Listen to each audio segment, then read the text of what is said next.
I'm Rachel Parsons. I travel the planet largely alone in order to get a truer perspective of this amazing globe. No distractions, no itineraries.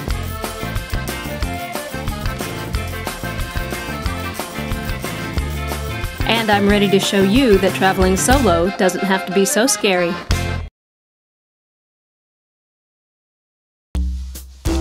Hi and welcome back to the Peregrine Dame. We're still in the Australian Outback, and after leaving Kings Canyon, we travel south and I have my first experience camping in the Outback. One of the best things about camping here in the Outback, besides the incessant wind, is that every camping site that we'll go to, and some are thousands of miles away from any other town or any other village, they all have running water, complete plumbing, they all have electricity. We even have a full sink with running water and a refrigerator in our campsite, which I personally haven't ever seen before in very many others, and certainly none I've been to in the US, so it kind of makes you spoiled. I've had 2 hot showers in the last 24 hours, and for camping, that's pretty amazing. Even though the creature comforts are nice, the blistering days, frigid nights, and uninvited guests like this little guy crawling around always remind you that you are truly in the wild. This is Kata Tjuta, which is one of the 3 monoliths that run through the middle of the red center. Kata Tjuta literally means place of many heads, as you'll be able to tell from the gigantic sandstone and redstone that have accumulated here over the millennia, and down in the valley below, if you can see that. And one of the things about Kata Tjuta is that it's a men's sacred place for the Aboriginals in Central Australia, which means no women can come here, and if an Aboriginal woman does come here, she has to either look away or cover her eyes or be blindfolded. Most of us think that's pretty archaic and patriarchal, of course, but the nice thing about the Aborigines is that they tend to be equal opportunity spiritualists. So there are places within the Aboriginal community that are women's sacred places only, where men can't go. It's a good damn thing I like hiking. Although I've never actually had to do it as much before in my life. But we're doing a 3-hour walk today. Well, walk, my ass. Some of this is some serious climbing. It's a good thing I'm exercising because I've had so much beer since I've been in Australia that I was getting a little chunky looking on camera anyway. But, Jesus. Enough with all the hiking, get me back on the bus. The great thing about traveling through the Outback on an organized tour is that you get to take in all the sights, while someone else does all the work. After a short ride from Kata Tjuta, we arrive at my favorite site in all the red center. Ladies and gentlemen, this is why I came to Australia. This is the northern face of Uluru, one of the 3 monoliths in the Western Desert that the Anangu people who own this land consider sacred sites.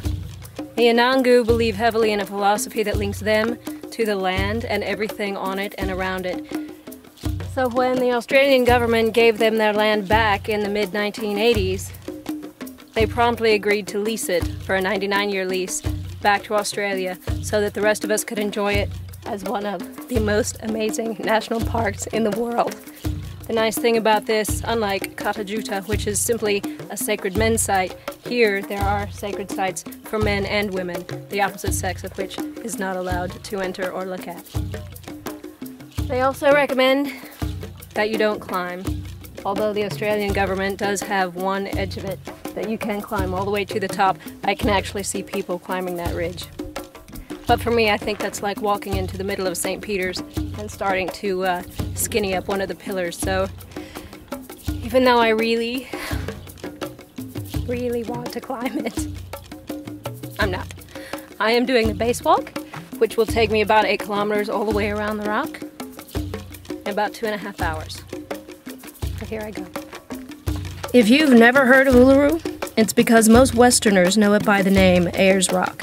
But in order to pay respect to the Aboriginal people, many Australians now feel it's important to refer to it by its Aboriginal name, Uluru. The Aborigines have lived here for millennia and know the land and the stories that they tell and pass down from one generation to the next, guide them throughout all of Australia. and show them where the water and food is and how to follow those paths all over the continent. White men obviously came, and still come, only to wander out into the middle of this bush and die within a couple of hours. One of the horrible things about the Europeans coming and taking over and wiping them off the land here was that for centuries they couldn't come back here and practice any of the ceremonies. And for the Inangu, the ceremonies are everything. It's how they pass down from one generation to the next all of the knowledge that the entire race has, and it's all passed down in song and dance. So one of the great things that happened when they got their land back in the 1980s was that they originally thought, great, we can finally go back, we can start having our ceremonies there again. So the very first one, people came from all over the region. They shut down the park for the afternoon, and then the media descended.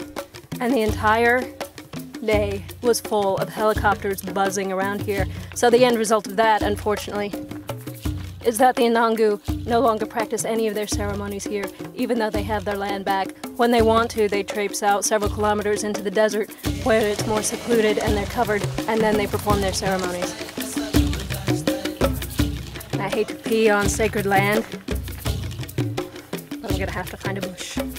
I thought I would probably come and be impressed by the history and the geography and the people, but it's been a lot more than that.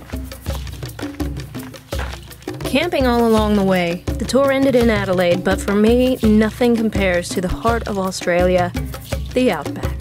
The beauty and the grandeur of this place can never ever really be expressed completely. You just really have to come see it for yourself. Join me, Rachel Parsons, the Peregrine Dame, next time as I head to India.